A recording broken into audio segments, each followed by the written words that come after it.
Hello all, welcome to Creative IAS Academy. This is Lohit Kumar R here. 1000 MCQs challenge ಪ್ರಶ್ನೆಗಳ ಸರಣಿಗೆ ನಿಮಗೆಲ್ಲರಿಗೂ ಸ್ವಾಗತ. ನೋಡಿ, ಮೊದಲನೇ ಪ್ರಶ್ನೆ ಈ ರೀತಿಯಾಗಿದೆ. ಮೈಸೂರು ಚಲೋ ಚಳುವಳಿಗೆ ಸಂಬಂಧಪಟ್ಟಂತೆ ಕೆಳಗಿನ ಹೇಳಿಕೆಗಳನ್ನು ನಾವು ಗಮನಿಸಬೇಕಾಗುತ್ತೆ. ಸೊ ಆ ಹೇಳಿಕೆಗಳು ಯಾವ ರೀತಿಯಾಗಿದ್ದಾವೆ ನೋಡ್ಕೊಳ್ಳೋಣ. The Mysore Chalo Satyagraha was launched on 15th August 1947 ಅಂತಿದೆ. The goal of this movement was to establish democratically accountable state government including formation of interim ministry ಅಂತೇಳಿದೆ. The reigning Maharaja king during the Indian independence movement was Jayachamarajendra Wodeyar ಅಂತೇಳಿದೆ.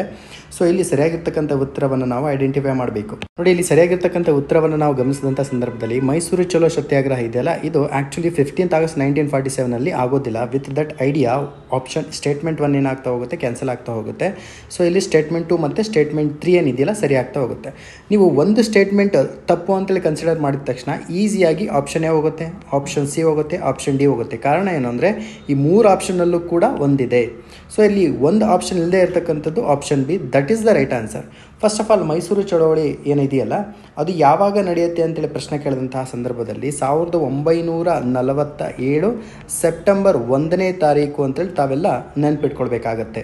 ನೋಡಿ, exam perspective ಆಗಿ ಒಂದು important ಆಗಿರ್ತಕ್ಕಂಥ ಮಾಹಿತಿನ ಹೇಳ್ತಿದ್ದೀನಿ, ತಾವೆಲ್ಲ ನೆನ್ಪಿಟ್ಕೊಳ್ಬೇಕಾಗತ್ತೆ. 1930 KC Reddy ಅವರು ಇದ್ದಾರಲ್ಲ, ಇವರು ಒಂದು ಪಕ್ಷವನ್ನು ಸ್ಥಾಪನೆ ಮಾಡ್ತಾರೆ. ಆ ಪಕ್ಷದ ಹೆಸರು ಏನು ಗೊತ್ತಿದೆ ನಿಮಗೆ? ಅದನ್ನು ನಾವು ಪ್ರಜಾಪಕ್ಷ ಅಂತೇಳಿ ಕರಿತೀವಿ, ಶಾರ್ಟಾಗಿ PP ಅಂತೇಳಿ ಕರಿತೀವಿ. ಇದರ ಮುಖ್ಯವಾಗಿರ್ತಕ್ಕಂಥ ಉದ್ದೇಶ ಏನು ಅಂತ ನೋಡ್ಕೊಂಡಾಗ ಇಡೀ ಮೈಸೂರು ರಾಜ್ಯದಲ್ಲಿ, ಅರ್ಥ ಆಗ್ತಿದೆಯಾ ನಿಮಗೆ, ಇಡೀ ಮೈಸೂರು ರಾಜ್ಯದಲ್ಲಿ ರೆಸ್ಪಾನ್ಸಿಬಲ್ ಗೌರ್ಮೆಂಟನ್ನು ಸ್ಟಾರ್ಟ್ ಮಾಡಬೇಕು ಅನ್ನೋ ಉದ್ದೇಶವನ್ನು ಇಟ್ಕೊಂಡು KC ರೆಡ್ಡಿ ಅವರು ಏನು ಮಾಡ್ತಾರಂದರೆ ಪೀಪಲ್ಸ್ ಪಾರ್ಟಿ ಅಥವಾ ಪ್ರಜಾಪಕ್ಷ ಅಂತಕ್ಕಂಥ ಒಂದು ಪಕ್ಷವನ್ನು ಸ್ಥಾಪನೆ ಮಾಡ್ತಾರೆ.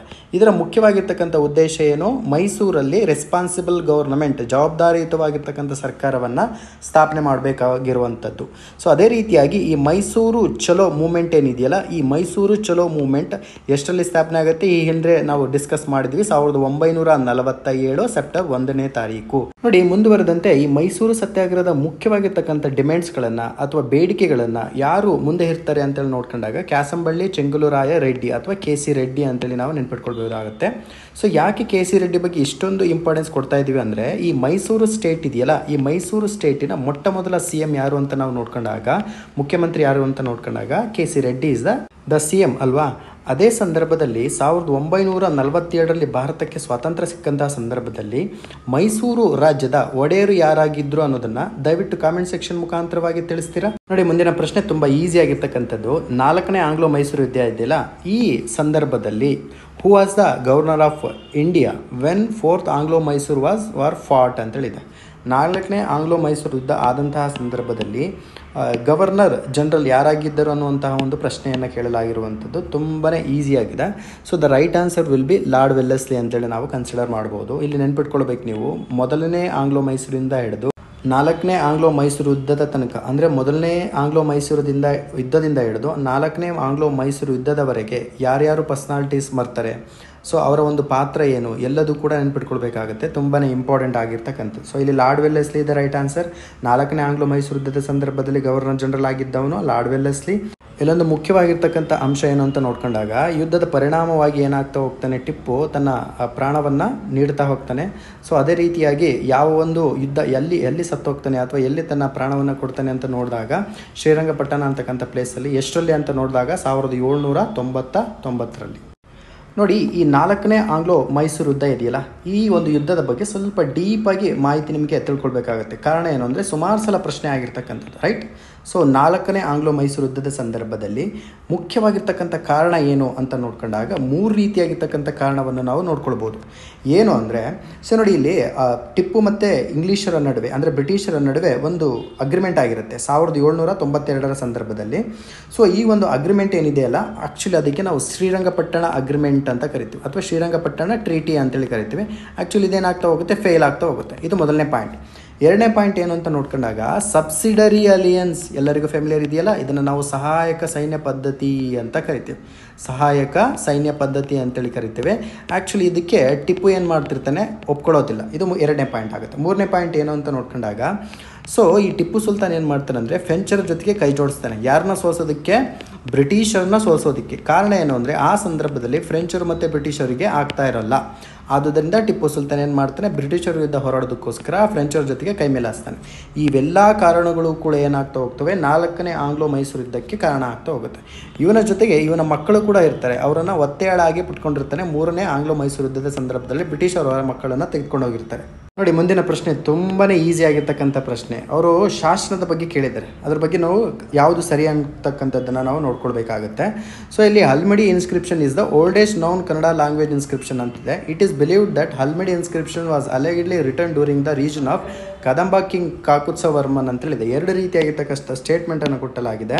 ಸೊ ಇಲ್ಲಿ ಸರಿಯಾಗಿರ್ತಕ್ಕಂಥ ಉತ್ತರವನ್ನು ನಾವು ನೋಡ್ಕೊಳ್ಬೇಕಾಗತ್ತೆ.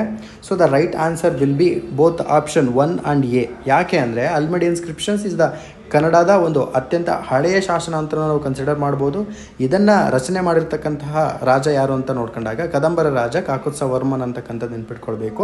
Hence option C will be right answer. ನೋಡಿ, ಇಲ್ಲಿ 2 ರೀತಿಯಾಗಿರ್ತಕ್ಕಂಥ ಪಾಯಿಂಟ್ ನೀವು ನೆನ್ಪಿಟ್ಕೊಳ್ಬೇಕು. ಹಲ್ಮಿಡಿ ಇನ್ಸ್ಕ್ರಿಪ್ಷನ್ ಏನಿದೆಯಲ್ಲ, ಇದು ಓಲ್ಡೆಸ್ಟ್ ಇನ್ಸ್ಕ್ರಿಪ್ಷನ್, ಅಂದರೆ ಅತ್ಯಂತ ಹಳೆಯದಾಗಿರ್ತಕ್ಕಂತಹ ಒಂದು ಶಾಸನ ಅಂತ ಕನ್ಸಿಡರ್ ಮಾಡ್ಬೋದಲ್ಲ, ಇದು ಮೊದಲನೇ ಪಾಯಿಂಟ್ ಆಗುತ್ತೆ. 450ರಲ್ಲಿ ಸರಿಸುಮಾರು ಕ್ರಿಸ್ತಶಕ 450ರ ಸಂದರ್ಭದಲ್ಲಿ ಹಲ್ಮಿಡಿ ಶಾಸನ ನಮಗೆ ದೊರೆಯುತ್ತೆ. 2ನೇ ಪಾಯಿಂಟು, ಇದು ಎಲ್ಲಿ ದೊರೆತಿದೆ ಅಥವಾ ಎಲ್ಲಿದೆ ಅಂತ ಕೇಳಿದಾಗ ನೋಡಿ, ಹಾಸನ ಡಿಸ್ಟಿಕ್ಕಲ್ಲಿ ಒಂದು ಪ್ಲೇಸ್ ಬರುತ್ತೆ ಬೇಲೂರು ಅಂತಕ್ಕಂಥದ್ದು. ಅದನ್ನು ನಾವು ಟೆಂಪಲ್ ಸಿಟಿ ಅಂತಲೂ ಕೂಡ ಕರಿತೀವಿ. ಈ ಬೇಲೂರು ಸಿಟಿಯಿಂದ ಸ್ವಲ್ಪ ದೂರದಲ್ಲಿ ನಮಗೆ ಹಲ್ಮಿಡಿ ಅಂತಕ್ಕಂಥ ಒಂದು ಗ್ರಾಮ ಸಿಗುತ್ತೆ.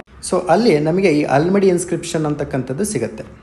ನೋಡಿ, ಮುಂದುವರೆದಂತೆ ಈ ಹಲ್ಮಿಡಿ ಇನ್ಸ್ಕ್ರಿಪ್ಷನ್ ಏನಿದೆಯಲ್ಲ, ಈ ಯಾವ ಭಾಷೆಯಲ್ಲಿದೆ ಅಥವಾ ಯಾವ ಭಾಷಾ ರೂಪಾಂತರದಲ್ಲಿದೆ ಅಂತ ನೋಡ್ಕೊಂಡಾಗ ಪೂರ್ವದ ಹಳಗನ್ನಡ ಅಂತೇಳಿ ಕರಿತೀವಿ. ಅರ್ಥ ಆಗ್ತಿದೆ? ಏನ್ಸಿಯಂಟ್ ಕನ್ನಡ ಲ್ಯಾಂಗ್ವೇಜ್ ಅಂತ ಕರೀಲಾಗುತ್ತೆ. ನೋಡಿ, ಯಾಕೆ ಇಷ್ಟೊಂದು ಫೋಕಸ್ ಮಾಡ್ತಿದ್ದೀನಿ ಅಂದರೆ, ನಿಮಗೆ KS ಸಿಲೆಬಸ್ಸಲ್ಲಿ ಇನ್ಸ್ಕ್ರಿಪ್ಷನ್ಸ್ ಬಗ್ಗೆ ಆಲ್ರೆಡಿ ಕೊಟ್ಟಿದ್ದಾನೆ, ಆದುದರಿಂದ ನಾನು ಇಲ್ಲಿ ಜಾಸ್ತಿ ಫೋಕಸ್ ಮಾಡ್ತಾ ಇರೋವಂಥದ್ದು. ಸೊ ಮುಂದುವರೆದಂತೆ ನಮಗೆ ಈ ಹಲ್ಮಿಡಿ ಇನ್ಸ್ಕ್ರಿಪ್ಷನ್ ಏನಿದೆಯಲ್ಲ, first time in the history of Kannada language administrative ಭಾಷೆಯಾಗಿ ಬಳಸಲಾಗಿರುವಂಥದ್ದು. ಈ ಒಂದು ಇನ್ಸ್ಕ್ರಿಪ್ಷನನ್ನು ನಾವು ನೋಡಿದಂತಹ ಸಂದರ್ಭದಲ್ಲಿ ಮೊಟ್ಟ ಮೊದಲ ಬಾರಿಗೆ ಅಡ್ಮಿನಿಸ್ಟ್ರೇಟಿವ್ ಲ್ಯಾಂಗ್ವೇಜನ್ನಾಗಿ ತೋರಿಸುತ್ತದೆ ಈ ಒಂದು ಹಲ್ಮಿಡಿ ಇನ್ಸ್ಕ್ರಿಪ್ಷನ್ ಅಂತಕ್ಕಂಥದ್ದು. ನೆನ್ಪಿಟ್ಕೊಳ್ಬೇಕು. ಸ್ಟೇಟ್ಮೆಂಟ್ ರೂಪದಲ್ಲಿ ನಿಮಗೆ ಈ ರೀತಿಯಾಗಿರ್ತಕ್ಕಂಥ ಕ್ವಶನ್ ಕೇಳುವಂಥ ಚಾನ್ಸಸ್ ಇದೆ. ನೋಡಿ, ಮುಂದಿನ ಪ್ರಶ್ನೆ ತುಂಬ ಈಸಿ ಆಗಿರ್ತಕ್ಕಂಥದ್ದು. If a person moves in India from north to south, ಅಂದರೆ ಮೇಲಿಂದ ಕೆಳಗಡೆ ಬರ್ತಾ ಇದ್ದಾನೆ, festival in which of the following chronological orders ಅಂತ ಇದೆ. ನೋಡಿ, ಮೇಲಿಂದ ಅಂದರೆ ಉತ್ತರದಿಂದ ದಕ್ಷಿಣಕ್ಕೆ ಚಲಿಸಿದಂಥ ಸಂದರ್ಭದಲ್ಲಿ ಅವನು ಯಾವ ರೀತಿಯಾಗಿರ್ತಕ್ಕಂಥ ಫೆಸ್ಟಿವಲ್ಸ್ಗಳನ್ನು ಆಚರಣೆ ಮಾಡ್ಬೋದು ಅನ್ನೋದನ್ನು ಇಲ್ಲಿ ಮೆನ್ಷನ್ ಮಾಡಲಾಗಿರುವಂಥದ್ದು. ನೋಡಿ, ಡೈರೆಕ್ಟಾಗಿ ಹೇಳ್ತೀನಿ, option D is the right answer here. ಹೇಗೆ ನೋಡಿ, ಮೊದಲನೇದು ಮಾಗಿ ಅಂತೇಳಿದೆ, ನಂತರದಲ್ಲಿ ಕಿಚೇರಿ ಅಂತೇಳಿದೆ, ನಂತರದಲ್ಲಿ ಉತ್ತರಾಯಣ ಅಂತೇಳಿದೆ, ನಂತರದಲ್ಲಿ ಪೊಂಗಲ್ ಅಂತೇಳಿದೆ. ರೈಟ್? ಸೊ ಪೊಂಗಲ್ ಅಂದ ತಕ್ಷಣ ನೀವು ಡೈರೆಕ್ಟಾಗಿ ಎಲ್ಲಿ ಹೋಗಬೇಕು? ತಮಿಳ್ನಾಡಿಗೆ ಹೋಗಬೇಕು. ಸೊ ಪೊಂಗಲ್ ತಮಿಳ್ನಾಡಿಗೆ ಹೋಗಬೇಕು ಅಂದರೆ ಆಪ್ಷನ್ ಏನಿದೆಯಲ್ಲ 2, ಸ್ಟೇಟ್ಮೆಂಟ್ 2 ಏನಿದೆಯಲ್ಲ ಅದು ಲಾಸ್ಟಲ್ಲಿ ಇರಬೇಕು. ಯಾವ ಆಪ್ಷನಲ್ಲಿ 2 ಅಂತಕ್ಕಂಥದ್ದು ಲಾಸ್ಟಲ್ಲಿದೆ, ಓನ್ಲಿ B ಮತ್ತು D ಅಲ್ಲಿ ಮಾತ್ರ ಇದೆ. ಸೊ ಇಲ್ಲಿ ನಮಗೆ D ಅಂತಕ್ಕಂಥದ್ದು ಸರಿಯಾಗಿರ್ತಕ್ಕಂಥ ಉತ್ತರ. ಮಾಗಿ ಅಂತಕ್ಕಂಥದ್ದು ಏನಿದೆಯಲ್ಲ, ಸೊ ಫಸ್ಟ್ ಆಫ್ ಆಲ್ ಯಾವ ಸ್ಟೇಟಲ್ಲಿ ಕಂಡು ಬರುತ್ತೆ ಮಾಗಿ ಅನ್ನೋದನ್ನು ನಾವು ನೋಡ್ಕೊಳ್ಬೇಕು. ಸೊ ಪಂಜಾಬ್ ಅಂತಕ್ಕಂಥ ಒಂದು ರಾಜ್ಯ ಇದೆ ನೋಡಿ, ಪಂಚನದಿಗಳ ನಾಡು ಅಂತೇಳಿ ಕರಿತೀವಿ. ಈ ಸ್ಟೇಟಲ್ಲಿ ನಮಗೆ ಮಾಗಿ ಅಂತಕ್ಕಂಥದ್ದೊಂದು ಫೆಸ್ಟಿವಲನ್ನು ಆಚರಣೆ ಮಾಡೋದನ್ನು ನಾವು ನೋಡ್ಕೊಳ್ಬೋದಾಗುತ್ತೆ.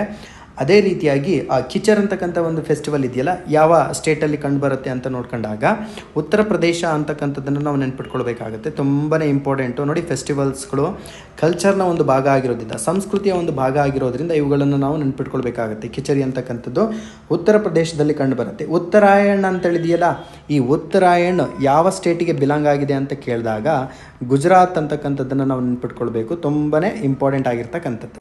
ನೋಡಿ, ಬೇರೆ ಸ್ಟೇಟಿಂದ ಎಲ್ಲದೂ ಕೂಡ ತಿಳ್ಕೊಂಡ್ವಿ, ಆದರೆ ಕರ್ನಾಟಕದ ಬಗ್ಗೆ ತಿಳ್ಕೊಳ್ಳೇ ಇಲ್ವಲ್ಲ. ಹಾಗಾದರೆ ಕರ್ನಾಟಕದಲ್ಲಿ ಆಚರಣೆ ಮಾಡ್ತಕ್ಕಂಥ ಕೆಲವೊಂದು ಫೆಸ್ಟಿವಲ್ಸ್ಗಳನ್ನು ನಾವು ಅಬ್ಸರ್ವ್ ಮಾಡ್ಕೊಳ್ಬೇಕು.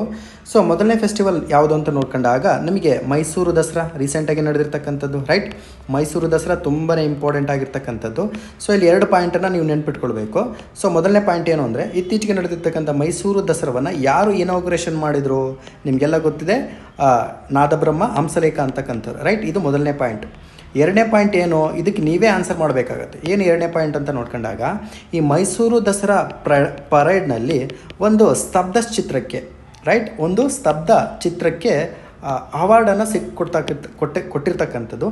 ಆ ಸ್ತಬ್ಧ ಚಿತ್ರ ಯಾವ ಡಿಸ್ಟಿಕ್ಕಿಗೆ ಸಂಬಂಧಪಟ್ಟಿದೆ, ಆ ಸ್ತಬ್ಧ ಚಿತ್ರ ಯಾವುದು ಅನ್ನೋದನ್ನು ಕಾಮೆಂಟ್ ಸೆಕ್ಷನ್ ಮುಖಾಂತರವಾಗಿ ತಿಳಿಸಿ. ಸೊ ಇಲ್ಲಿ ಮೈಸೂರು ದಸರಾ ಏನಿದೆಯಲ್ಲ ಇದು ಮೊದಲನೇ ಹಬ್ಬ. ಅದೇ ರೀತಿಯಾಗಿ ಎರಡನೇ ಹಬ್ಬ ಯಾವುದು ಅಂತ ನೋಡ್ಕೊಂಡಾಗ ಹೊಸ ವರ್ಷ ಅಂತೇಳಿ ನಾವೇನು ಕನ್ಸಿಡರ್ ಮಾಡ್ತೀವಲ್ಲ ಹಿಂದೂ ಪಂಚಾಂಗದ ಪ್ರಕಾರ, ದಟ್ ಈಸ್ ಯುಗಾದಿ ಅಂತಕ್ಕಂಥದ್ದು. ಸೊ ಈ ಕರ್ನಾಟಕದಲ್ಲಿ ಸೆಲೆಬ್ರೇಟ್ ಮಾಡ್ತಕ್ಕಂಥ ಎರಡು ಪ್ರಮುಖವಾಗಿರ್ತಕ್ಕಂಥ ಹಬ್ಬಗಳನ್ನು ನಾವು ನೆನ್ಪಿಟ್ಕೊಳ್ಬೇಕು. ನೋಡಿ, ಮುಂದಿನ ಪ್ರಶ್ನೆ ತುಂಬಾ ಈಸಿಯಾಗಿರ್ತಕ್ಕಂಥದ್ದು. ಪಂಡಿತ್ ಮದನ್ ಮೋಹನ್ ಮಾಳವೀಯ ಅವರ ಕುರಿತಂತೆ ಕೆಲವೊಂದು ಸ್ಟೇಟ್ಮೆಂಟ್ಸ್ಗಳನ್ನು ಕೊಡಲಾಗಿದೆ. ಯಾವುದು ಸರಿಯಾಗಿದೆ, ಯಾವುದು ತಪ್ಪಾಗಿದೆ ಅನ್ನೋದನ್ನು ನಾವು ಐಡೆಂಟಿಫೈ ಮಾಡಬೇಕಾಗುತ್ತೆ. ಸೊ ಇಲ್ಲಿ ಮೊದಲನೇ ಸ್ಟೇಟ್ಮೆಂಟ್ ಮತ್ತು ಎರಡನೇ ಸ್ಟೇಟ್ಮೆಂಟ್ ಮತ್ತು 3 ಸ್ಟೇಟ್ಮೆಂಟ್ ರೀತಿಯಾಗಿ ಕೊಡಲಾಗಿದೆ. He was opposed to separate electorates to Muslims and ನಕ್ಲೋ ಪ್ಯಾಕ್ಟ್ ಅಂತ ಹೇಳಿದೆ. ಫಸ್ಟ್ ಒನ್ ಸರಿಯಾಗಿರ್ತಕ್ಕಂತಹ ಸ್ಟೇಟ್ಮೆಂಟ್. ಈ was also against INC's participation in the Khilafat movement ಅಂತ ಹೇಳಿದೆ. ಇದು ಕೂಡ ಸರಿಯಾಗಿದೆ. He did not participate in the second round table conference in 1931 ಅಂತ ಹೇಳಿದೆ. ಆ್ಯಕ್ಚುಲಿ ಏನಾಗುತ್ತೆ, ತಪ್ಪಾಗುತ್ತೆ. ಸೊ ನೋಡಿ, ನೀವು ರೌಂಡ್ ಟೇಬಲ್ ಕಾನ್ಫರೆನ್ಸ್ ಏನು 1931ರಲ್ಲಿ ಲಂಡನ್ನಿನ ಅರಮನೆಯಲ್ಲಿ ಏನು ನಡೆಯುತ್ತಲ್ಲ, ಈ ಒಂದು ಅರಮನೆಗೆ ಮಹಾತ್ಮ ಗಾಂಧೀಜಿಯವರು ಒಂದು ಟ್ರಾವೆಲ್ ಅಂದರೆ ಒಂದು ಹಡಗಿನ ಮುಖಾಂತರವಾಗಿ, ಒಂದು ಶಿಪ್ಪಿನ ಮುಖಾಂತರವಾಗಿ ಹೋಗ್ತಾರೆ. ಆ ಶಿಪ್ ಯಾವುದು ಅಂತೇಳಿ ಈ ಕೌನ್ ಬನೇಗ ಕೋಟ್ಯಾಧಿಪತಿಯಲ್ಲಿ ಪ್ರಶ್ನೆಯನ್ನು ಕೇಳಲಾಗಿರುವಂಥದ್ದು. ಆ ಶಿಪ್ಪಿನ ಹೆಸರು ರಜಪೂತಾನ ಅಂತೇಳಿ ಕರಿತೇವೆ. ಇದು ಮೊದಲನೇ ಪಾಯಿಂಟ್. ಸೊ ಆ ಶಿಪ್ಪಿನ ಒಂದು ವಿಡಿಯೋವನ್ನು ನಿಮಗೆ ಯೂಟ್ಯೂಬಲ್ಲಿ ಅವೈಲಬಲ್ ಇದೆ. ಆ ಯೂಟ್ಯೂಬಲ್ಲಿ ನೀವು ಗಮನಿಸಿದಂತಹ ಸಂದರ್ಭದಲ್ಲಿ ಅಲ್ಲಿ ಸರೋಜಿನಿ ನಾಯ್ಡು ಆಗಿರ್ಬೋದು, ಅದರ ಜೊತೆಗೆ ಪಂಡಿತ್ ಮದನ್ ಮೋಹನ್ ಮಾಳವೀಯ ಆಗಿರ್ಬೋದು, ಸೊ ಇತರೆ ರಾಷ್ಟ್ರೀಯ ನಾಯಕರು ಕೂಡ ಅವರ ಜೊತೆ ಟ್ರಾವೆಲ್ ಮಾಡ್ತಿರ್ತಾರೆ. ಅರ್ಥ ಆಗ್ತಿದೆಯಾ? ಸೊ ಅದಕ್ಕೋಸ್ಕರನೇ ಕೆಲವೊಂದು ವೀಡಿಯೋಸ್ಗಳನ್ನು ಈ ಸ್ವಾತಂತ್ರ್ಯ ಹೋರಾಟಗಾರರಿಗೆ ಸಂಬಂಧಪಟ್ಟಂತೆ ಫಿಲ್ಮ್ಸ್ಗಳಾಗಿರ್ಬೋದು, ವೀಡಿಯೋಸ್ಗಳಾಗಿರ್ಬೋದು, ಕ್ಲಿಪ್ಪಿಂಗ್ಸ್ಗಳಾಗಿರ್ಬೋದು ನಾವು ನೋಡಬೇಕಾಗತ್ತೆ. ಯಾಕೆಂದರೆ ಈ ಸಂದರ್ಭದಲ್ಲಿ ನಮಗೆ ಹೆಲ್ಪ್ ಆಗ್ತಾ ಹೋಗುತ್ತೆ. So with that idea option C ಏನಾಗ್ತಾ ಹೋಗುತ್ತೆ, ಗಾನ್. ಆಪ್ಷನ್ ಸಿ ಗಾನ್ ಆಯಿತು ಅಂದರೆ ಯಾವುದು ಹೋಗುತ್ತೆ ಇಲ್ಲಿ? ಆಪ್ಷನ್ ಬಿ ಎಲಿಮಿನೇಟ್ ಆಗುತ್ತೆ, ಆಪ್ಷನ್ ಡಿ ಕೂಡ ಎಲಿಮಿನೇಟ್ ಆಗುತ್ತೆ. So with that basic idea option C is the right answer. 1 and 2 only. Very simple. ನೋಡಿ, ಪಂಡಿತ್ ಮದನ್ ಮೋಹನ್ ಮಾಳವೀಯ ಅವರಿಗೆ ಸಂಬಂಧಪಟ್ಟಂತೆ 2 ರೀತಿಯಾಗಿರ್ತಕ್ಕಂತಹ ಪಾಯಿಂಟನ್ನು ನೀವು ನೆನ್ಪಿಟ್ಕೊಳ್ಬೇಕು. ಮೊದಲನೇ ಪಾಯಿಂಟು, ಇವರು 1906ರಲ್ಲಿ ಹಿಂದೂ ಮಹಾಸಭಾ ಅಂತ ಒಂದು ಸಂಸ್ಥೆ ಇದೆಯಲ್ಲ, ಅದನ್ನು ಸ್ಥಾಪನೆ ಮಾಡೋದಕ್ಕೆ ಕಾರಣಕರ್ತರಾಗ್ತಾರೆ, ಸಹಾಯವನ್ನು ಮಾಡ್ತಾರೆ. ಅದೇ ರೀತಿಯಾಗಿ ಎರಡನೇ ಪಾಯಿಂಟ್ ಏನಂತ ನೋಡ್ಕೊಂಡಾಗ 1909ರಲ್ಲಿ ಇಂಡಿಯನ್ ನ್ಯಾಷನಲ್ ಕಾಂಗ್ರೆಸ್ನ ಒಂದು ಕಾನ್ಫರೆನ್ಸ್ ಏನು ನಡೆಯುತ್ತಲ್ಲ ಅದರ ಒಂದು ಅಧ್ಯಕ್ಷತೆಯನ್ನು ವಹಿಸಿರ್ತಾರೆ. ತುಂಬಾ ಇಂಪಾರ್ಟೆಂಟು. INC ಪ್ರೆಸಿಡೆಂಟ್ ಯಾರಾಗಿರ್ತಾರಲ್ಲ ಅದನ್ನೊಂದು ಬಾರಿ ನಾವು ಗ್ಲಾನ್ಸ್ ಮಾಡ್ಕೊಳ್ಬೇಕಾಗತ್ತೆ. ಯಾಕೆಂದರೆ ಪ್ರಶ್ನೆಯನ್ನು ಕೇಳ್ತಾರೆ. ಸೊ INC ಪ್ರೆಸಿಡೆನ್ಸಿಯನ್ನು ಇವರು 1918ರ ತನಕನೂ ಕೂಡ ಹೆಲ್ಡ್ ಮಾಡ್ಕೊಳ್ತಾ ಹೋಗ್ತಾರೆ. ನೋಡಿ, ಮದನ್ ಮೋಹನ್ ಮಾಳವೀಯ ಅವರಿಗೆ ಗಾಂಧೀಜಿಯವರು ಒಂದು ಟೈಟಲನ್ನು ಕೊಡ್ತಾರೆ. ಆ ಟೈಟಲ್ ಯಾವುದು ಅಂತೇಳಿ ಪ್ರಶ್ನೆಯನ್ನು ಕೇಳಿದಂತಹ ಸಂದರ್ಭದಲ್ಲಿ ನೀವು ಸರಿಯಾಗಿ ನೆನ್ಪಿಟ್ಕೊಳ್ಬೇಕು. ಅದನ್ನು ಮಹಾಮಾನ ಅಂತೇಳಿ ಕರಿತೀವಿ. ಓಕೆನಾ? ಅದರ ಮೀನಿಂಗ್ ಏನು ಅಂತ ನೋಡ್ಕೊಂಡಾಗ ಮಹಾಮಾನ ಅಂದರೆ ಗ್ರೇಟ್ ಸೋಲ್ ಅಂತಕ್ಕಂಥದ್ದು. ನೋಡಿ, ಮುಂದಿನ ಪ್ರಶ್ನೆ ಡಾಕ್ಟ್ರಿನ್ ಆಫ್ ಲ್ಯಾಪ್ಸ್ಗೆ ಸಂಬಂಧಪಟ್ಟಿರ್ತಕ್ಕಂಥದ್ದು. ಈ ಡಾಕ್ಟ್ರಿನ್ ಆಫ್ ಲ್ಯಾಪ್ಸ್ ಅಥವಾ ದತ್ತು ಮಕ್ಕಳಿಗೆ ಹಕ್ಕಿಲ್ಲ ಅಂತಕ್ಕಂಥದ್ದು ಏನು ಅಂತ ನೋಡ್ಕೊಂಡಾಗ, ಬ್ರಿಟಿಷವರು ಭಾರತವನ್ನು ಆಡಳಿತ ಮಾಡುವಂತಹ ಸಂದರ್ಭದಲ್ಲಿ ವಿಸ್ತರಣಾ ನೀತಿ ಅಥವಾ ಅದನ್ನ ಎಕ್ಸ್ಪ್ಯಾನ್ಷನಿಸ್ಟ್ ಪಾಲಿಸಿ ಅಂತ ಕರಿತೀವಿ. ಆ ಎಕ್ಸ್ಪ್ಯಾನ್ಷನಿಸ್ಟ್ ಪಾಲಿಸಿ ಅಡಿಯಲ್ಲಿ ಹಲವಾರು ರೀತಿಯಾಗಿರ್ತಕ್ಕಂಥ ಪದ್ಧತಿಗಳನ್ನು ಇಂಟ್ರೊಡ್ಯೂಸ್ ಮಾಡ್ತಾರೆ. ಅದರಲ್ಲಿ ಡಾಕ್ಟ್ರಿನ್ ಆಫ್ ಲ್ಯಾಪ್ಸ್ ಅಥವಾ ಈ ದತ್ತು ಮಕ್ಕಳಿಗೆ ಹಕ್ಕಿಲ್ಲ ಅಂತಕ್ಕಂಥದ್ದು ಕೂಡ ಒಂದು ರೀತಿಯಾಗಿರ್ತಕ್ಕಂಥ ನೀತಿ. ಸೊ ಆ ಒಂದು ನೀತಿಗೆ ಸಂಬಂಧಪಟ್ಟಿರ್ತಕ್ಕಂಥ ಪ್ರಶ್ನೆಯನ್ನು ಕೇಳಲಾಗಿರುವಂಥದ್ದು. It was an annexation policy followed widely by Lord Canning when he was India's governor general from 1848 to 1856 ಅಂತಿದೆ. ಈ ಒಂದು ಇಸ್ವಿ ನೋಡಿದ ತಕ್ಷಣ ನೀವು ಈಸಿಯಾಗಿ ಲಾರ್ಡ್ ಕ್ಯಾನಿಂಗ್ ಅಲ್ಲ ಅಂತೇಳಿ ಏನು ಮಾಡ್ಬೋದು, ಸ್ಟೇಟ್ಮೆಂಟ್ 1 ತಪ್ಪು ಅಂತೇಳಿ ಕನ್ಸಿಡರ್ ಮಾಡ್ಬೋದು. ಸ್ಟೇಟ್ಮೆಂಟ್ 1 ತಪ್ಪಾಯಿತು ಅಂದರೆ ಇಲ್ಲಿ ಆಯ್ಕೆಗಳನ್ನು ನೋಡಿ ಒಂದು ಬಾರಿ.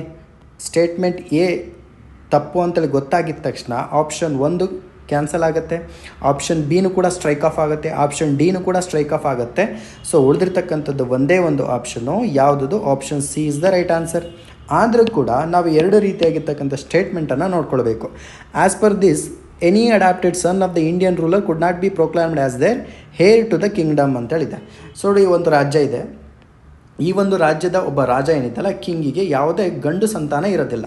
ಸೊ ಆ ಸಂದರ್ಭದಲ್ಲಿ ಈ ಕಿಂಗ್ ಏನು ಮಾಡ್ತಾನೆ, ಅಡಾಪ್ಟ್ ಮಾಡ್ಕೊಳ್ತಾನೆ, ಬೇರೆ ಒಂದು ಮಗುವನ್ನು ಅಡಾಪ್ಟ್ ಮಾಡ್ಕೊಳ್ತಾನೆ. ಈ ಅಡಾಪ್ಟ್ ಮಾಡ್ಕೊಂಡಿರ್ತಕ್ಕಂತಹ ಒಬ್ಬ ಮಗನಿಗೆ ರಾಜ್ಯವನ್ನು ಆಳ್ವಿಕೆ ಮಾಡ್ತಕ್ಕಂತಹ ಅಧಿಕಾರ ಇಲ್ಲ ಅಂತೇಳಿ ಏನು ಮಾಡ್ತಾರೆ ಅಂದರೆ ಈ ಬ್ರಿಟಿಷರು ತನ್ನ ಆ ಪಾಲಿಸಿಯನ್ನು ಇಂಟ್ರೊಡ್ಯೂಸ್ ಮಾಡ್ತಾರೆ. That is came to be called as doctrine of lapse ಅಂತೇಳಿ ಕರಿತೀವಿ.